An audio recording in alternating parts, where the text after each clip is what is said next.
सबसे पहले तो मैं माफ़ी चाहता हूँ सभी लोगों से कि हर रविवार की तरह इस रविवार की चर्चा में रविवार के दिन मैं आपके सामने उपस्थित नहीं हो पाया। कुछ व्यक्तिगत समस्याएं थी, कुछ व्यक्तिगत दिक्कतें थी, जिसकी वजह से मैं आपसे लगातार 34 हफ्तों का हमारा जो सफ़र था वह टूटा।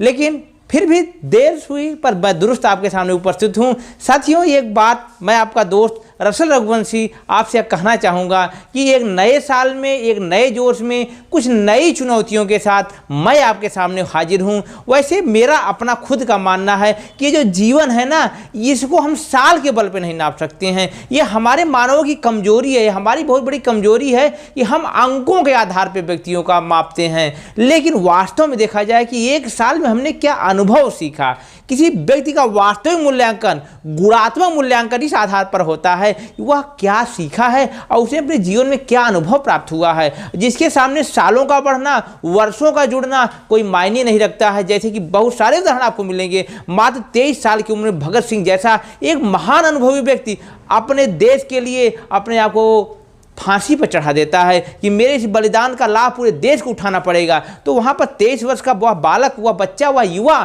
कहाँ कहा जा सकता है कि बहुत ज़्यादा अधिक उम्रदराज था। तो ये इसी प्रकार से 32 साल के शंकराचार्य ने पूरी दुनिया में, पूरे भारत में अपने 4 जो बड़े बड़े धार्मिक स्थल स्थापित किए, जो 4 पीठें स्थापित की, वह इस बात को बताती है कि साल व्यक्ति के अनुभव का कहीं भी पैमाना नहीं है। लेकिन हमारी एक मजबूरी है, हमारी एक कमजोरी है कि हमें कोई ना कोई तो मापदंड बनाना ही होगा जीवन को मापने का। तो हमने वर्षों को माप दिया, 2001, 2002, 2003, इसी प्रकार से हम संख्याओं के आधार पर वर्षों का परिवर्तन मापते हैं। लेकिन इस बदलते हुए परिवर्तन के साथ, वर्षों के साथ हमारे जीवन में क्या परिवर्तन होता है उसको हम बहुत ज़्यादा नहीं समझ पाते हैं। तो यदि यह साल आपका जो बीता हुआ साल अनुभवों से नहीं भरा रहा, आपने कुछ नई चीज़ें नहीं सीखी, तो कहीं ना कहीं आपने अपने जीवन में संख्यात्मक रूप में एक वर्ष तो जरूर बढ़ा लिया, लेकिन वास्तव रूप में शायद आप अपने जीवन में कुछ नहीं जोड़ पाए।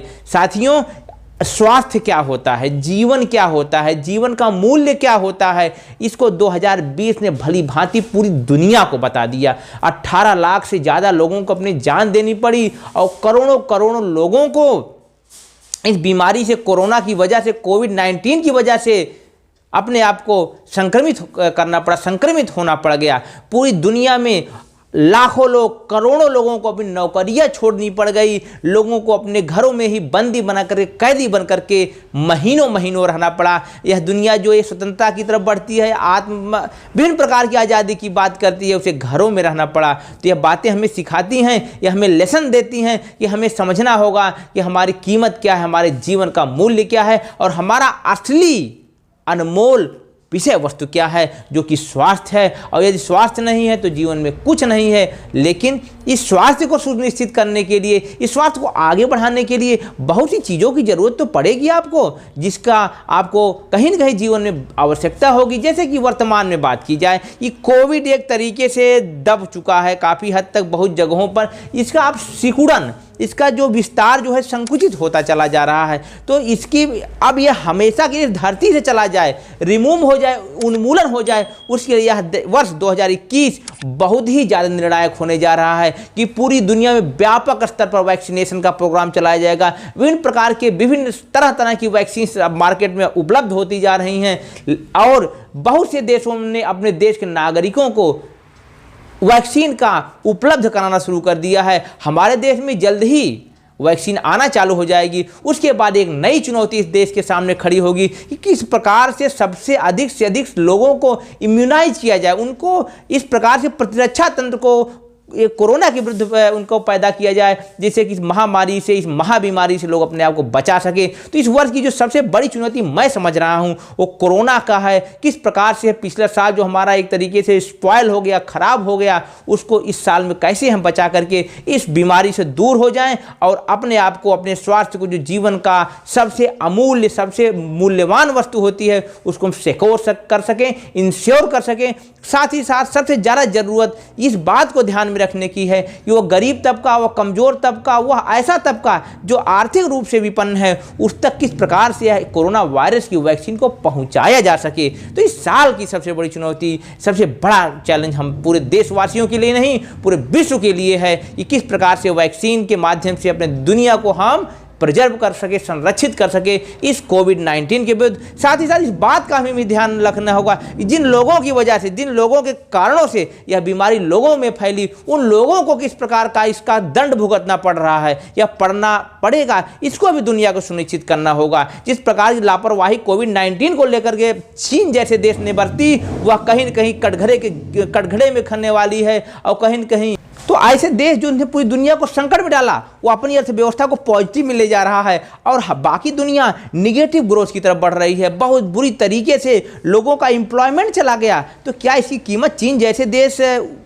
उठाएंगे? और पूरी दुनिया में क्या इतना साहस है कि चीन को इसके लिए रिस्पॉन्सिबल तय करे, उसकी रिस्पॉन्सिबिलिटी तय की जाए? यह दुनिया के लिए एक बहुत बड़ी चुनौती होगी। नहीं तो चीन जैसे देश पूरी दुनिया को जब चाहेंगे इस प्रकार की अपनी खुद की कुनीतियों की वजह से, अपने गलत मैनेजमेंट की वजह से पूरी दुनिया को उसका कहीं न कहीं भुगतान करना पड़ेगा, उसकी सज़ा भुगतनी पड़ेगी। इसलिए पूरी दुनिया को तय करना होगा कि आखिर चीन के साथ क्या किया जाए। और इसमें यदि सारे दुनिया के देश एकजुट न हुए तो आने वाले पूरी सदियों के लिए, आने वाले समय के लिए एक बहुत बड़ा चुनौती खड़ी होगी और चीन मुस्कुराएगा दुनिया के सामने, देखो तुमको संकट में मैंने डाल दिया, लेकिन तुम लोगों ने मेरा कुछ नहीं बिगाड़ सका, तुम लोग मेरा कोई नुकसान नहीं कर सके। तो चीन को कटघरे में खड़े के बगैर इस वर्ष की 2021 की चुनौती समाप्त हो ही नहीं सकती। और यदि हम इसमें असफल रहे, पूरी दुनिया असफल रही, तो यह भी एक बहुत बड़ा प्रश्न चिन्ह खड़ा होगा कि मजबूत देश पूरी दुनिया में जो चाहे सो खड़ा कर सकता है, जो चाहे वो कर सकता है। जैसा कि पूर्व में अमेरिका, यूएसए ने बहुत सारे प्रकार के इस प्रकार के एक तरफा कार्रवाइयों से पूरी दुनिया को परेशान किया। अगली चुनौती जो मेरे समझ से है, चुनौती अर्थव्यवस्था को संभालने की है। जिस प्रकार से लोगों की रोजगार जा रहे हैं, लोगों बेरोजगारी बढ़ रही है, लोगों की आय कम हो रही है, लोगों का भारी मात्रा में पलायन हो रहा है, लोगों की संस्थानों पर से विश्वास घट रहा है, बेरोजगारी की वजह से इस देश में गरीब अमीर के बीच की जो खाई बढ़ती जा रही है, उसको भी पाटना बहुत जरूरी है। कुछ ऐसे कॉरपोरेट घराने हैं जिनका मैं नाम नहीं लेना चाहूँगा, जो लगातार और धनी और समृद्ध और अरबपति और खरबपति होते जा रहे हैं। वहीं एक तबका ऐसा है इस देश का, इस दुनिया का, जो कि लगातार गहराती गरीबी के चंगुल में फंसता चला जा रहा है और उसकी हालत ऐसी होती जा रही है कि वो 2 जून की रोटी के लिए तरस रहा है और अपने जो nutrition, minimum level of nutrition होता है, भूखमरी होती है, उसके गर्त में प्रवेश करता जा रहा है। तो इस पूरी दुनिया के सामने, पूरी सभ्यता के सामने, पूरे भारत जैसे देश के सामने एक बहुत बड़ी चुनौती है कि ऐसे लोगों को किस प्रकार से हम प्रोटेक्ट कर सकें, किस प्रकार से इन लोगों को सहारा दे करके, इन लोगों का साथ दे करके हम आगे बढ़ा सकें और उनके जीवन में गुणात्मक परिवर्तन कर सकें, जिससे कि उनकी आने वाली पीढ़ियाँ, उनके आने वाले जो संततियां हैं, वह इस देश की भागीदारी में, इस दुनिया की भागीदारी में मुख्य भूमिका निभा सकें और मेन स्ट्रीम दर्जा प्राप्त कर सके। यह बहुत बड़ी चुनौती है कि किस प्रकार से बेरोजगारी को घटाया जाए और अर्थव्यवस्था को पुनः अपने पटरी पर ला करके आगे बढ़ाया जाए और इस अर्थव्यवस्था का डिसेंट्रलाइजेशन किया जाए, विकेंद्रीकरण किया जाए। कुछ लोगों के हाथों में पूरी पावर नहीं होनी चाहिए। जैसा कि आपने देखा होगा कि फेसबुक के ऊपर अमेरिका में चार्जर लगाए गए कि तुम मोनोपोली कर रहे हो, बिजनेस मोनोपोली कर रहे हो, जिसकी वजह से बहुत सारे सेक्टर या ये विशेष सेक्टर में तुम्हारा इतना प्रभाव बढ़ता चला जा रहा है कि उसका भुगतान या उसका दुष्परिणाम बाकी सेक्टर पर पड़ेगा और उसकी मोनोपोली का कहीं न कहीं नुकसान पूरी दुनिया को उठाना पड़ेगा या पूरे यूएसए जैसे देश को उठाना पड़ेगा। तो हमारे देश में भी एक प्रकार का मैकेनिज्म तय किया जाना चाहिए कि कुछ ग्रुप, कुछ समूह, कुछ कॉर्पोरेट घराने सारे बिजनेस पर अपना हथकंडा, सारे बिजनेस पर अपना कब्जा न कर लें और जिसकी वजह से इस देश की सरकारें भी उनके सामने कहीं न कहीं, कभी न कभी निर्णय लेने में अक्षम महसूस करें। तो इस मामले में भी यह देश इस वर्ष बहुत चुनौतीपूर्ण होने वाला है कि हमें तय करना होगा यह वेल्थ की डिफिनीशन क्या है, हेल्थ की डिफिनीशन क्या है और हंगर की क्या डिफिनीशन है। हंगर की बात मैं कर रहा हूँ, भूख की बात मैं कर रहा हूँ, तो आपको बता देना चाहता हूँ कि पूरी दुनिया में जिस प्रकार के सर्वे हुए हैं, दुनिया के 107 देशों में हंगर इंडेक्स में हमारे देश का दुर्भाग्यजनक तरीके से 94वां स्थान है। संसार के 107 देशों में हम 94वें स्थान पर हैं खाना के मामले में। हमारे देश में इतना ज़्यादा भूखमरी है, विश्व में सबसे ज़्यादा भूखे लोग हमारे देश में सोते हैं। ये सहारा अफ्रीका, इन देशों से भी ज़्यादा बुरी स्थिति है, वहाँ पर भी इतनी ज़्यादा परसेंटेज में 10% में भूखमरी और गरीब लोग नहीं हैं। तो हमें इन पर भी काम करना होगा कि व्यक्ति को कम से कम खाना तो उसके पेट में चला जाए। वहीं दूसरी तरफ हमारे खाद्यान्न जो हैं, हमारे जो रसद जो है वह सड़ जाती है, बड़े बड़े वेयर हाउस की कमी की वजह से सड़ जाती है, बर्बाद हो जाती है, चूहे खा जाते हैं उस अव्यवस्था से। एक तरफ तो हमारा अनाज चढ़ रहा है और दूसरी तरफ हमारा एक तबका, एक ऐसा समाज जो भूखे सो रहा है, जो कि कहीं न कहीं बंजारों का जीवन जी रहा है, ऐसा जीवन जी रहा है ना जिसके पास न घर है ना ठिकाना, वो चलते जाना, सिर्फ चलते जाना वाले गीत जैसी जीवन उनका हो गया है। तो हमें समझना होगा कि किस प्रकार से देश की नींव को आगे ले जाया जाए, देश को किस प्रकार से आगे जोड़ा जाए। इसके अलावा जो अगला हमारी चुनौती है इस देश के लिए, वह लोकतंत्र को लेकर चुनौती है, बहुत ही महत्वपूर्ण है। हमारे देश का जो जड़ है, हमारे देश की जो मेन मुकाम है, हमारे देश का जो मेन आधार है, वह लोकतंत्र है। और लोकतंत्र यदि खतरे में पड़ता, लोकतंत्र में किसी भी प्रकार की बातें खड़ी होती हैं, तो लोकतंत्र के लिए पूरे देश के लोगों को एकजुट होकर के लोकतंत्र को मजबूत करने के लिए आगे ही बढ़ना होगा। जिस प्रकार से बहुत प्रकार के रिसर्च बताते हैं, हम पिछले 2 वर्षों में 10 पायदान नीचे चले गए हैं। इस समय पूरे विश्व में वर्ल्ड डेमोक्रेसी इंडेक्स में हमारा 51वां स्थान है 165 देशों में। हो सकता है सुनकर के आपको लगता हो कि 165 देशों में हमारा 51 स्थान है, 51 हमारा स्थान है, लेकिन यह दुखद बात है क्योंकि we are the largest democracy in the world. हमें टॉप 10 में होना चाहिए। यहाँ पर जो डेमोक्रेटिक इंस्टीट्यूशंस है, चाहे हमारा चुनाव आयोग हो, चाहे हमारी सुप्रीम कोर्ट हो, चाहे हमारी सरकारें हो, चाहे सत्ताएं हो, चाहे राज्य सरकारें हों, उन्हें डेमोक्रेटिक वे को अपनाना होगा, लोगों की बातों को सुनना होगा, लोगों के दर्द को समझना होगा, एक तरफा निर्णय से बचना होगा। लगातार विधानसभाओं और संसदों का बैठक होनी होगी, वहाँ पर हेल्दी, उत्साहजनक और ही प्रोडक्टिव उत्पादक बहसें आयोजित की जानी होगी। सड़क से लेकर संसद को सबकी अपनी जिम्मेदारी तय होनी होगी, तब जाकर के इस देश में हमारा डेमोक्रेसी इंडेक्स ऊपर जाएगा। और जो वास्तविक डेमोक्रेसी की बात इस देश में की गई है, जिसको लेकर के रिपब्लिक ऑफ इंडिया का जन्म हुआ है, वह अपने मुकाम तक पहुँचेगा। इसका एक और उदाहरण है, हमारे मीडिया को भी एक चुनौती स्वीकार करनी होगी, क्योंकि वर्ल्ड जो हमारा प्रेस इंडेक्स है, वर्ल्ड प्रेस इंडेक्स में हमारी 142वीं पोजीशन है 180 देशों में। नितांत ही एक डेमोक्रेटिक देश होने की वजह से, एक लोकतांत्रिक देश होने की वजह से यह निश्चित रूप से बहुत ही चिंता और बहुत ही सोचने वाली बात है कि हम 142वीं पोजीशन में आज फ्री स्पीच को लेकर के ओपन जिस प्रकार से 22 न्यूज प्रोडक्ट किए जाते हैं, कन्वे किए जाते हैं विभिन्न चैनल के माध्यम से, और जो निर्भीक पत्रकारिता की बात की जाती है, उसमें कहीं न कहीं सवाल खड़ा होता ही है। आज हमें पक्ष विपक्ष सबको सुनने का मौका मिलना चाहिए, कहीं एक तरफा रिपोर्टिंग ना हो, और जो रिपोर्टिंग हो निर्भीक हो, तटस्थ हो, क्योंकि पत्रकारिता का मूल ही निर्भीकता और तटस्थता है। जिस दिन पत्रकारिता किसी का पक्ष लेने लगेगी और अपने निर्भीकता को छोड़ने लगेगी, अपने भय को छोड़ने लगेगी और अभय नहीं बनेगी, तब तक इस देश में वास्तव में चौथा स्तंभ जो हमारे लोकतंत्र का, जिसे हम कहते हैं हमारा मीडिया, वह कमज़ोर होगा तो ये देश कमज़ोर होगा। तो हमें इस भी एक चुनौती है कि हमें अपने मीडिया को, अपने अधिक से अधिक जो हमारे प्रिंट मीडिया हो चाहे इलेक्ट्रॉनिक मीडिया हो, उन्हें मजबूती से इस देश के साथ खड़ा होना होगा। इस प्रकार से हमारी एक अगली चुनौती, जिसे मैं मानता हूँ 2021 की।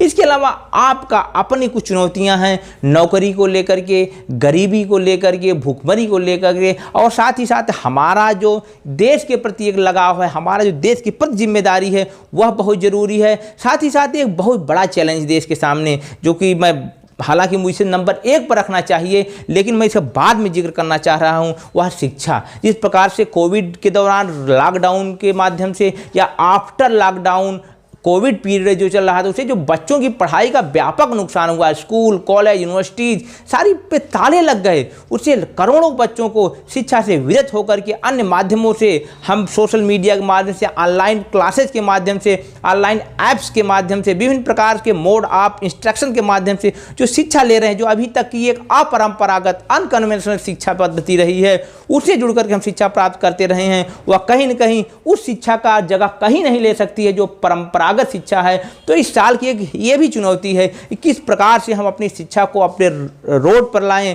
किस प्रकार से उसको इस प्रकार से प्रॉपर वे में संचालित करें। युवा बच्चे जो कहीं न कहीं पिछड़ते चले गए हैं टेक्नोलॉजी में गैप की वजह से, जिनके पास मोबाइल्स नहीं है, डाटा नहीं है, उनकी कमी से उनको हमें दोबारा रिहेबिलिटेट करना होगा, दोबारा उन्हें स्कूलों से जोड़ना होगा और साथ ही साथ उनको लर्निंग लेवल को ऊपर लेकर के जो घाटे हुए हैं, उनका जो नुकसान हुआ है, जो कि कहीं न कहीं अपूर्णनीय है, उसको पूर्ण करने का प्रयास करना होगा।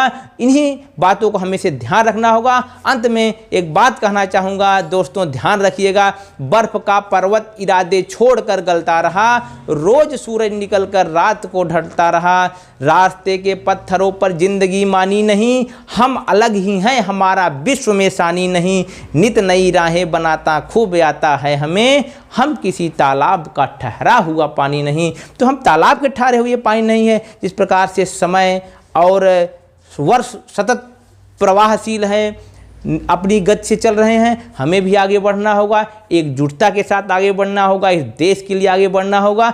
और भी बहुत सारी चुनौतियां हैं जिनको मैं इस वीडियो में कंसर्न नहीं कर पाया, उनको न्यायसंगत तरीके से नहीं रख पाया। जैसे हमारे देश में पहला भ्रष्टाचार है, आतंकवाद है और लगातार सांप्रदायिकता का बढ़ता प्रसार है, वामपंथी प्रकार का जो आतंकवाद है, माओवाद है, इनके विरुद्ध भी हमारे देश की चुनौतियां हैं। इसके अलावा चीन जैसे जो दुश्मन देश हैं, पाकिस्तान जैसे जो दुश्मन देश हैं, उनसे भी हमारी चुनौतियां हैं। लेकिन उन चुनौतियों से बड़ी चुनौती है कि हमें अपनी एकजुटता को बना के रखना है, किस प्रकार से हम एकजुट रहें और इस लोकतंत्र को मजबूत करें। इन्हीं बातों के साथ मैं आपका दोस्त विदा लेता हूं। अगले हफ्ते फिर एक नई जानकारी के साथ ही फिर एक नए टॉपिक के साथ आप सामने उपस्थित होऊंगा। तब तक आप लोग खुश रहें, आबाद रहें और इस गुजारिश के साथ आपको मैं छोड़ जाता हूं कि इस चैनल को सब्सक्राइब करें, लाइक करें और अपना विचार, अपना भी और नए वर्ष का रिजोल्यूशन मुझसे शेयर करना चाहें तो आपका स्वागत है, मैं अपना सौभाग्य समझूंगा। तो फिर मिलते हैं अगले वीडियो में,